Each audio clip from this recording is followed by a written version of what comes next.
Hey everyone, and welcome back to The Music Made Me. Thank you so much for joining us once again. Today we're sitting down with singer-songwriter Morgan Wade. We talked to her about her musical upbringing, the chance ad on Craigslist that helped form her musical career, and her new album, Reckless. We also talked about not wanting to be pigeonholed into a certain style of music, whether it be country, Americana, pop, rock. She just wants to create the music that she wants to create. And we talked about that and sort of the frustration that can come with people wanting to put you in a certain genre. So please enjoy our conversation with Morgan Wade.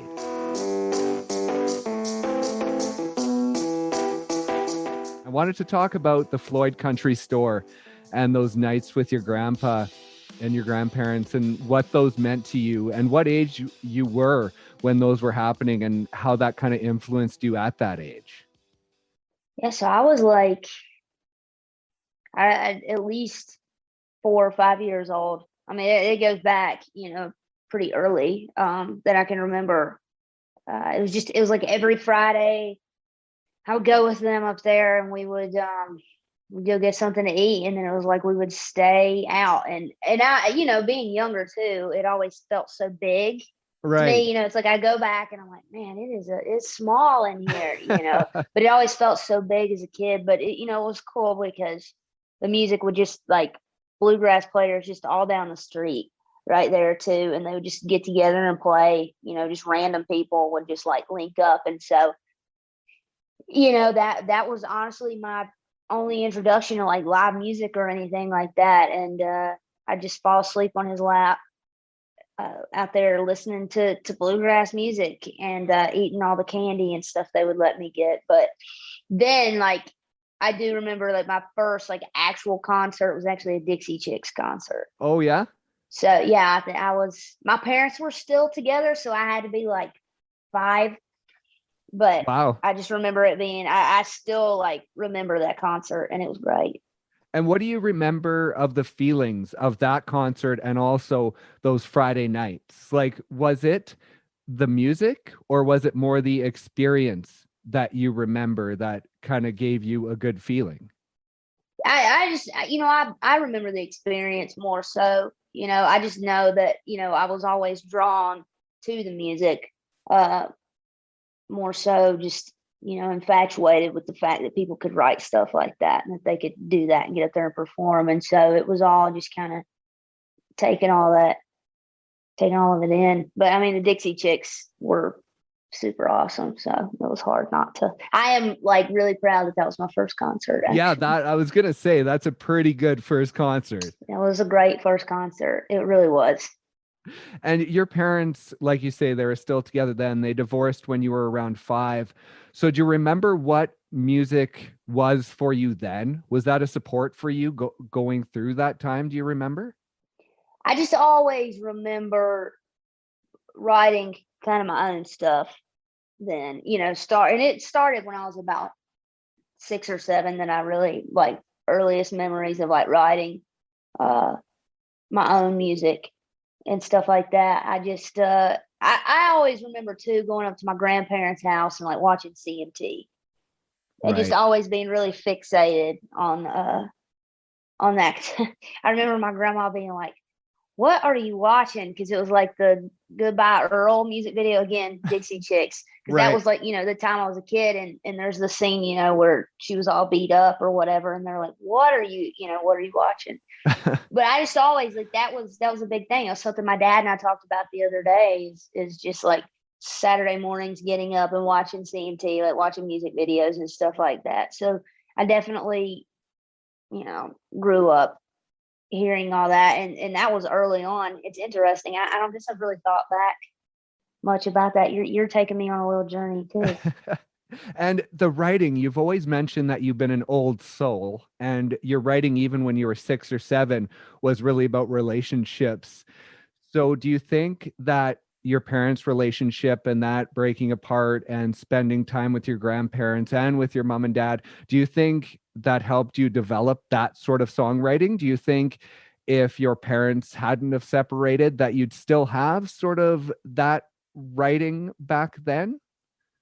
No, I think it definitely, made a big impact on how I write. I experienced a lot, very early on.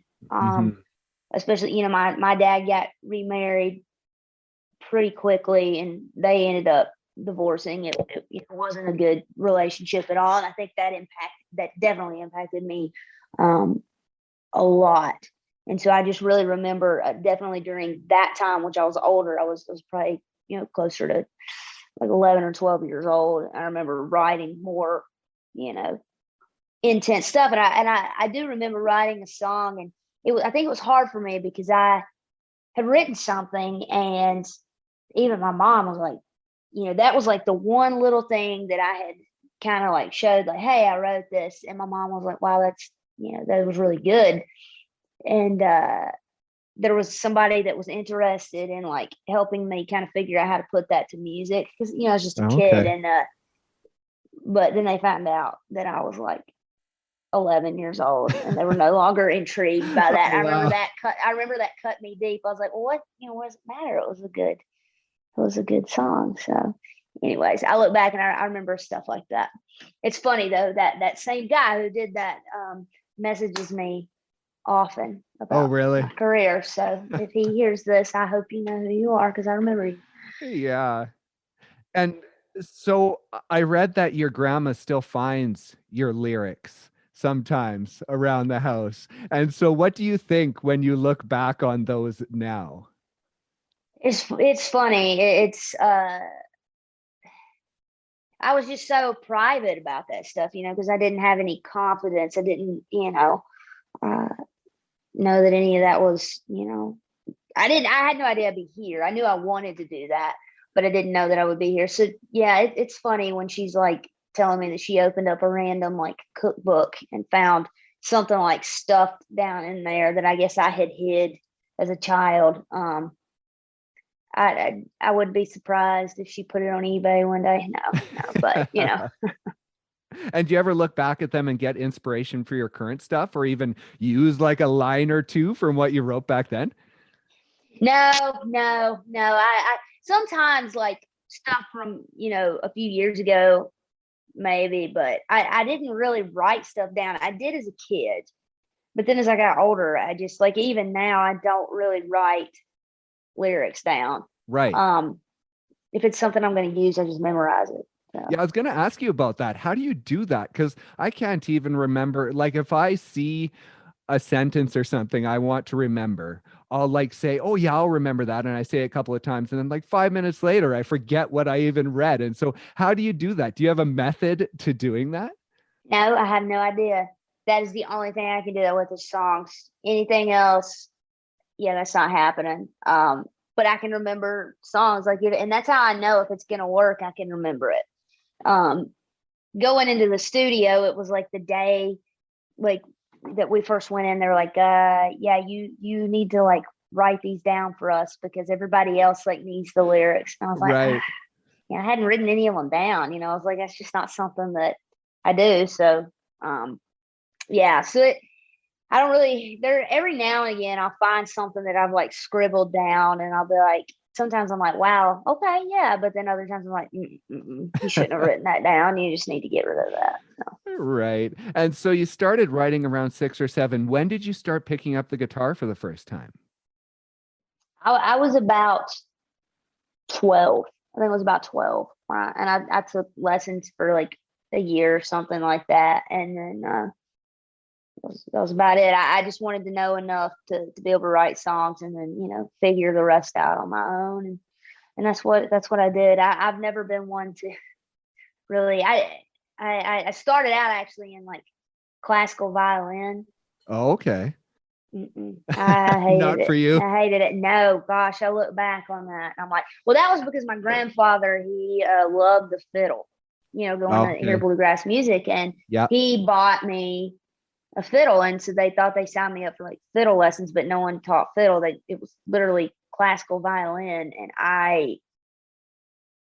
it just wasn't my thing at all. And I took that for like 2 years. Oh, wow. I took it for like 2 years, and I remember all I wanted to do was play the guitar.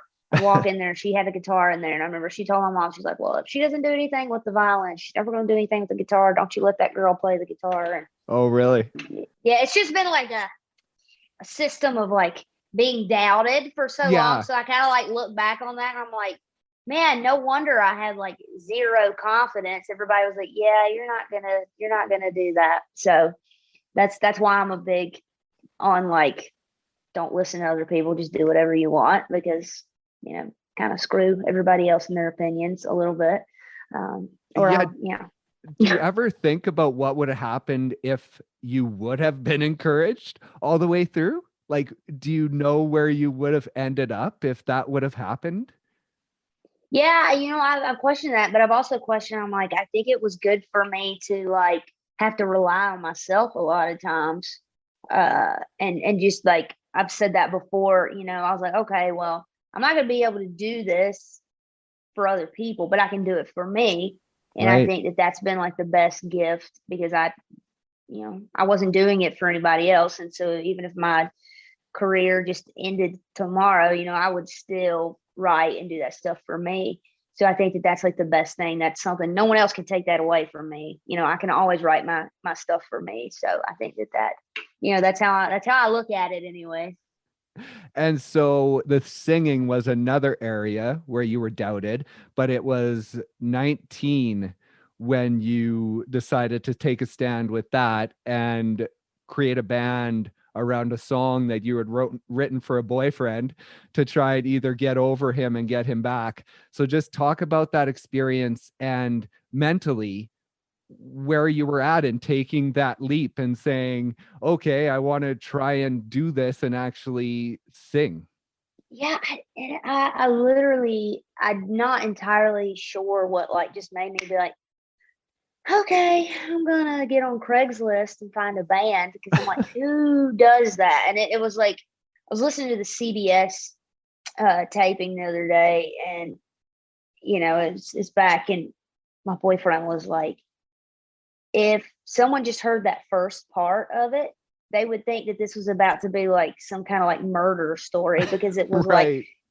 see, the singer songwriter Morgan Wade formed a band off of an ad on Craigslist, and then it's just like you're waiting for it to be like, oh, poor thing, rest her soul. But it's like, no, Right. I'm still here.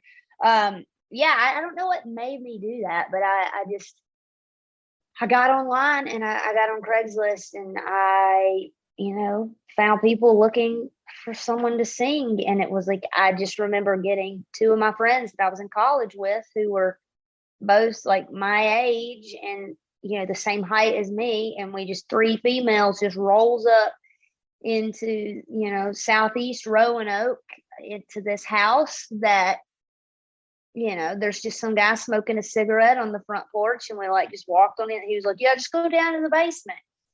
And we did. We just walked in down to the basement. Thank God, it was, just a bunch of, like men that had gotten off work and that were like good people. But I'm like, Right. I would not recommend that at all. But I just remember I was like, okay. And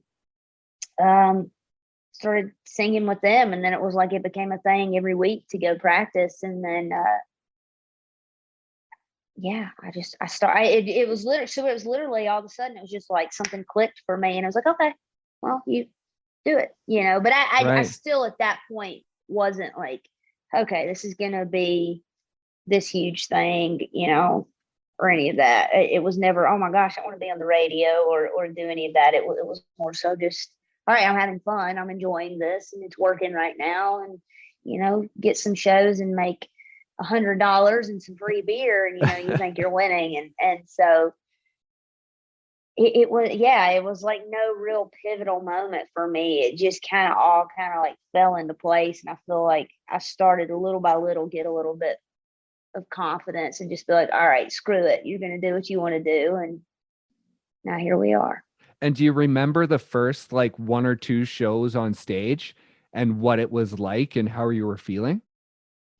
Yeah, I remember the first little show that I did, and I just remember, it was like a little opening slot, and I just remember not wanting to be done. I just wanted to keep playing. It was such a good feeling, and I don't remember. It's so weird, but I guess it was because I was drinking then. I don't drink now, so Right. I wasn't nervous, which is like really bizarre to me, but it just always felt really natural. But that's what liquid courage will do to you. So sometimes Yeah, that's for good, I sure. guess. But And before we talk about that, I wanted to talk about it was July of 2018, I believe, that you decided to quit your job.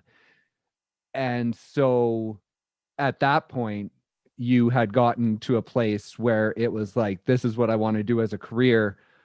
This is my thing. I'm going full bore with this. yeah, And what was that feeling like?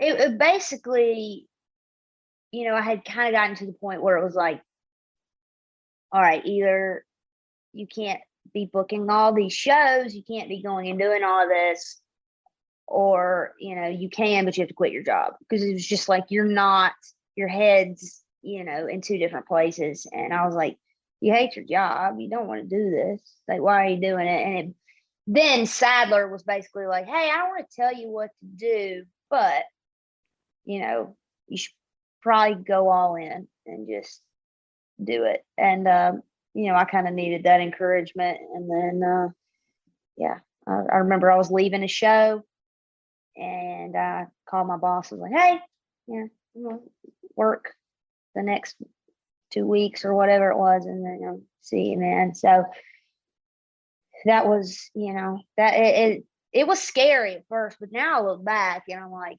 ugh, I can't imagine working for anybody else, because I'm just like, I'm so like hard headed and like want to do my own thing, so I can't imagine doing anything else. So it was the best thing I ever did. Right. And one of the other best things you ever did was getting sober. You're coming up on 4 years.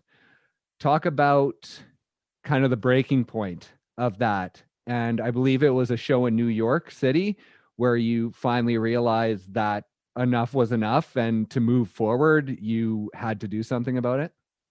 Yeah, I first time being in New York, as soon as we got out of the car up there, I just started drinking, like, as soon as we got there. And I drank, until 2 a.m, whatever it was. And I just remember waking up the next morning and just being like, the craziest hangover I've ever had. It was like, yeah, I didn't feel good, but it was more of a fog than it was anything else. I never really felt like that. And it was just, it was something I couldn't shake. And I just remember all day just being kind of like, all right, maybe we need to take a little break from the alcohol.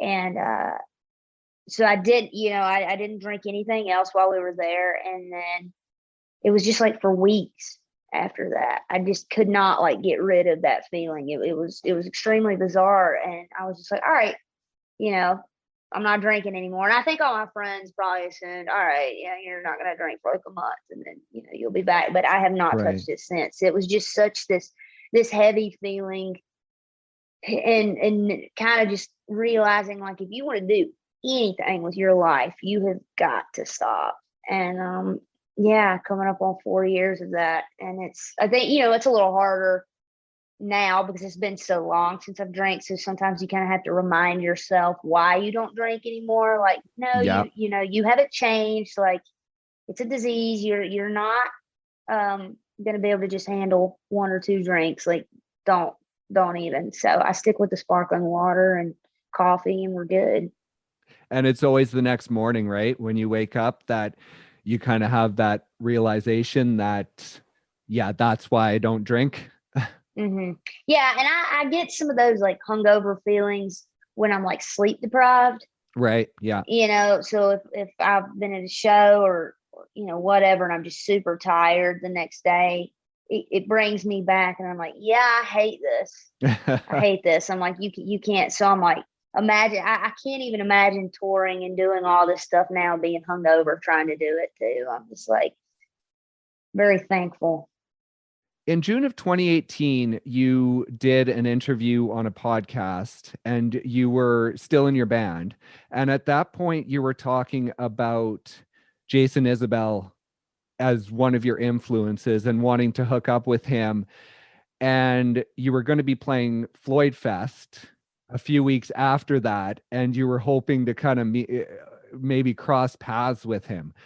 Now, at that point, had you met Sadler yet? Or was that just No, a coincidence that you mentioned him no. on that podcast? Yeah, that's completely a coincidence because I don't even remember. I don't remember that. Wow. Yeah, no, I had no contact with, any of them. Wow. Yeah, which is really, wow, that is very bizarre to look back and see how that panned out. That is Yeah. crazy. No, I had not met, I met Sadler. I didn't even actually meet Sadler at Floyd Fest. Their sound guy, Kane, caught my set and was like, "Hey, I think they would really like to hear it." I was like, "Okay." I didn't expect to hear anything. And then like 3 days later, Sadler like sent me an email, and then we jumped on a FaceTime call and played some songs back and forth, and then we like clicked really well. So I went out to Nashville and we started writing, and I was like, yeah, I definitely knew we worked well together, and we started working on those songs, and then now you have Reckless. So Yeah, it was exactly. And very organic. did you take a step away from the band to do this solo project? Or a lot of the times I know if someone's in a band and they go solo, they'll still have their band that they're playing with before, but they just won't be mentioned in the name. So how did that work? No, the guys that I played with, were great guys, but they all had careers and families and stuff, and they Oh, all okay. knew. My bass player Ed he had been with me the longest, and they lived back in Roanoke and stuff like that, and so this was something that I knew. All right, it wasn't a secret that hey, if I get an opportunity to go do something, I'm gone. I'm gonna Oh, go do okay. it, and so no, I right now I'm piecing together a band out in Nashville and working on that, but the record just came out, so Yeah, we've had COVID and everything. So no, exactly. I've got a band that I'm working with and working on, but it's all guys out of Nashville, and they're so freaking talented. It's insane. And now I think it was an interview in late 2019. You were talking about working on a single with Sadler that you were going to be releasing. And then the album, and I think you said you weren't sure who you were going to be working on the album with at that point. So did you know all the way along it was going to be Sadler, or were you working with him on just a single here and there, and then it turned into a full album as you guys were going along? No, I knew all along, it would be Sadler. I think we more so didn't know if we would be putting it out with a label, if we would put it out just us. At that time, we were like, all right, we're just going to work on this and we'll put out an EP. And then I started getting label offers and started meeting with labels. And, then we were like, okay, well, we're going to put out a full record. We've got all these songs, like, let's put out a full record. And then, I went with 30 Tigers. And so, Yeah. but I've known all along, it would be him. I kind of kept things very quiet and didn't give out any details. It was like, not count my chickens before they hatched, Right. kind of thing. But yeah.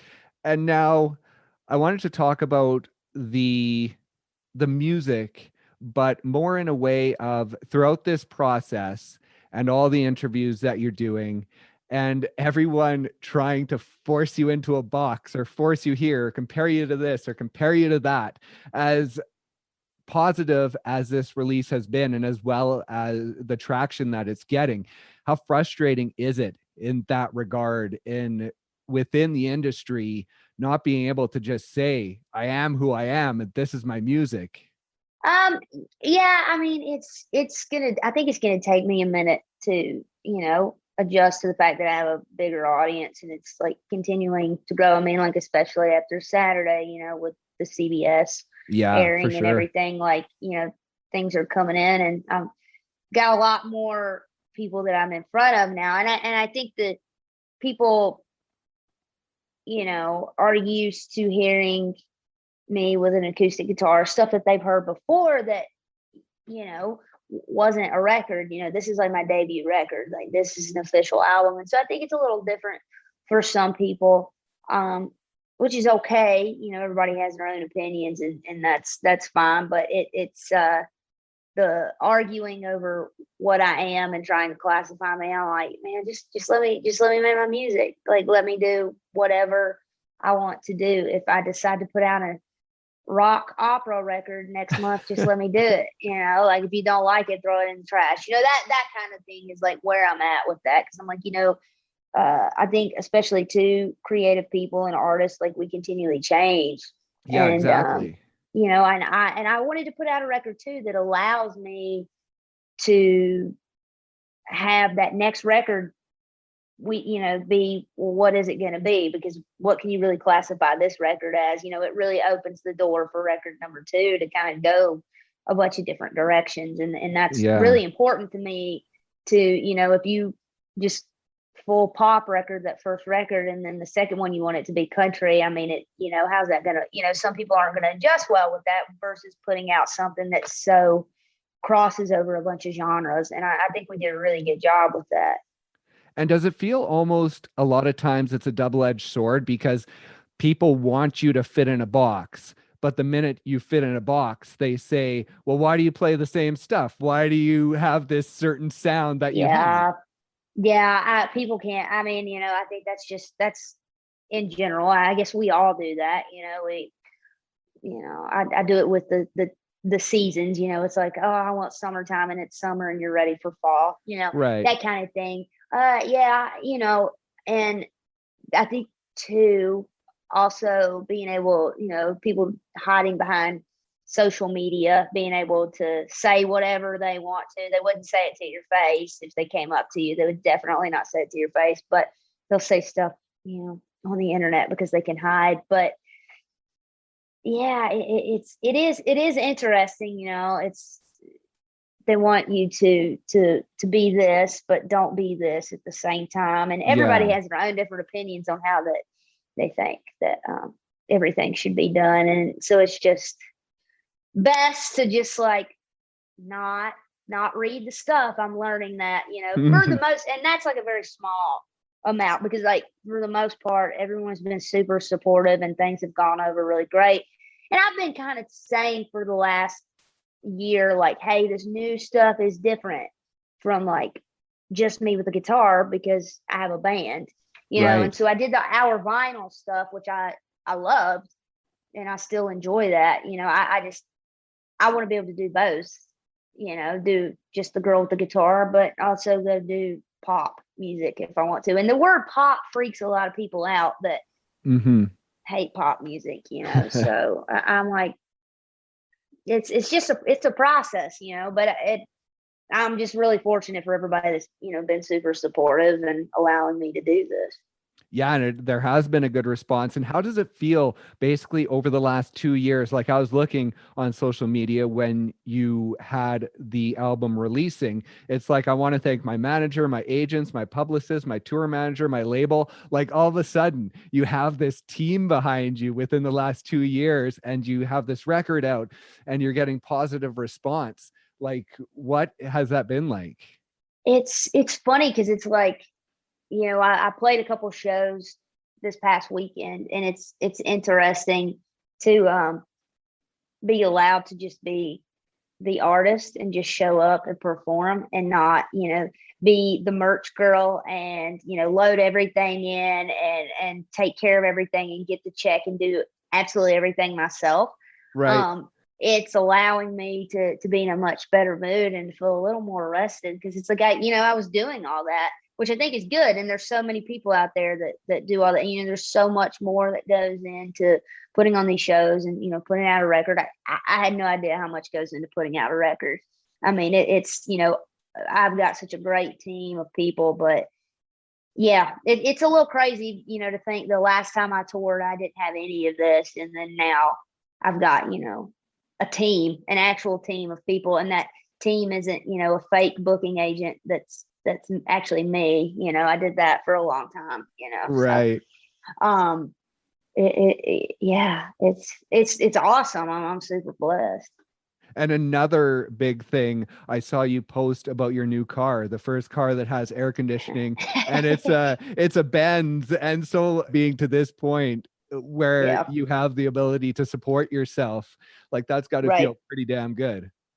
It does feel really good. I'm like, it's yeah, and I'm like super, super. I'm pretty frugal, and so for me to like finally go get that, my mom was like, "You have got to get a car. Like, what are you doing?" I had the last car that I had. My parents were getting rid of it.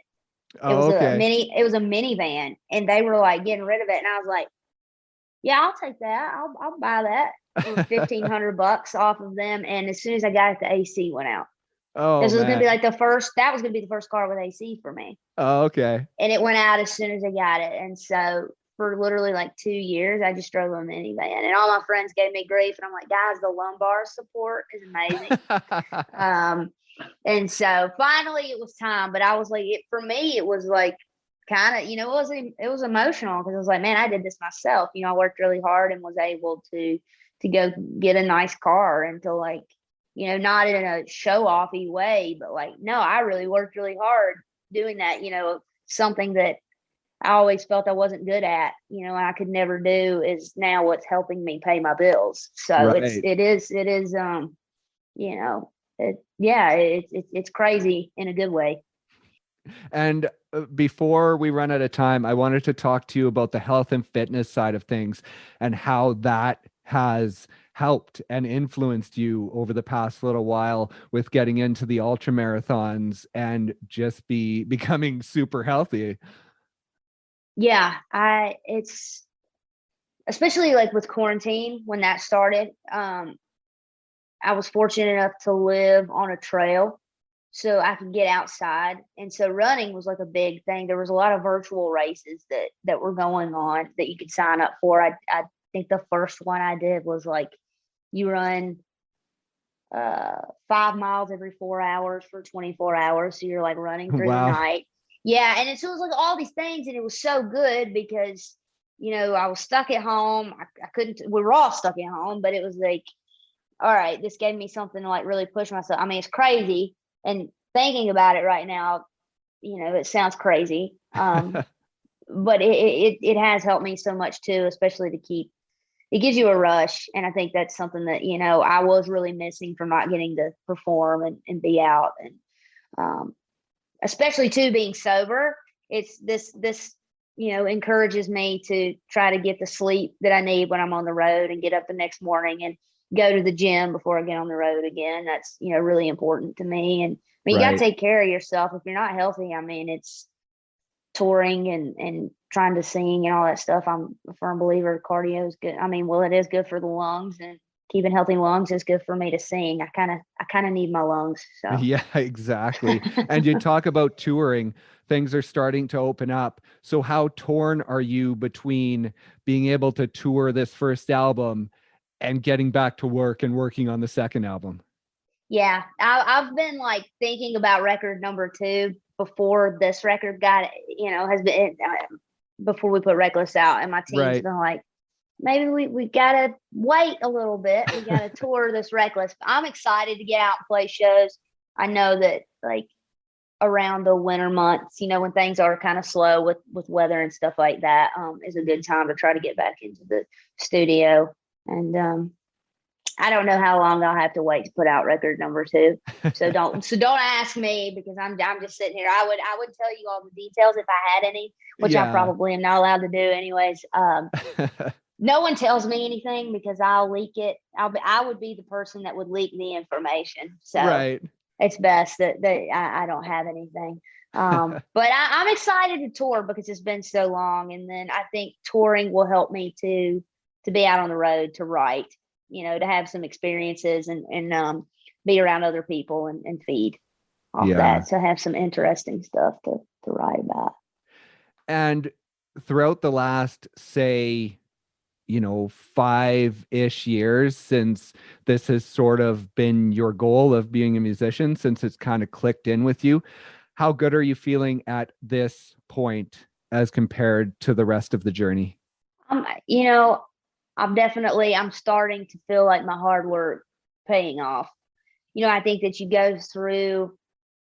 I was going through these moments of being like, man, is this what I'm supposed to do? Am I kind of wasting my time, or things growing, or am I really doing anything, or am I just going to feel like I'm kind of stuck and struggling for a long time? And I'm Right. finally at that point where I'm like, no, it's working. It's catching on. Like, I'm happy. I'm proud of what I put out. And it's just like, all right, now I look back and I'm like, all right, you haven't been doing all this for nothing. Like, you're really actually doing something now. So I feel like I'm in the best spot that I have been in, for sure. That's awesome. And really quick, Zoom's going to kick us off in 2 minutes, but I quickly wanted to ask about your tattoos, because I read that basically before the age of 19, you were anti-tattoo. 19 kicked in, you got a tattoo, and it's gone from there. And I just wanted to ask you about the molten salt girl and just get you Yeah. to quickly tell the story behind that one, because I know it's one of the more special ones. Yeah.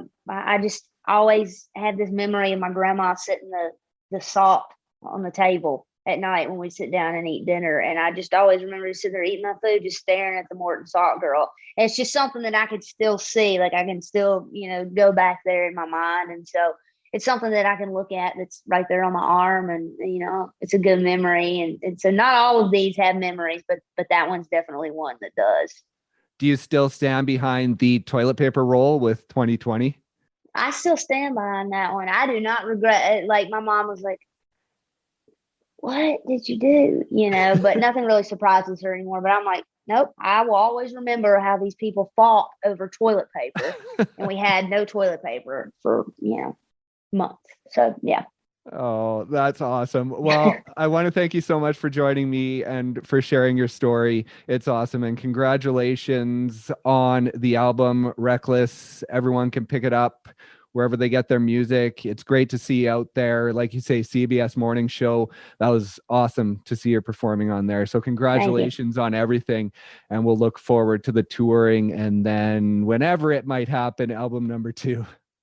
All right. Well, thank you so much, man. Yeah, for sure. Have a great day, and we'll talk to you again soon. All right. Thank you. Bye. Okay, thanks. Bye.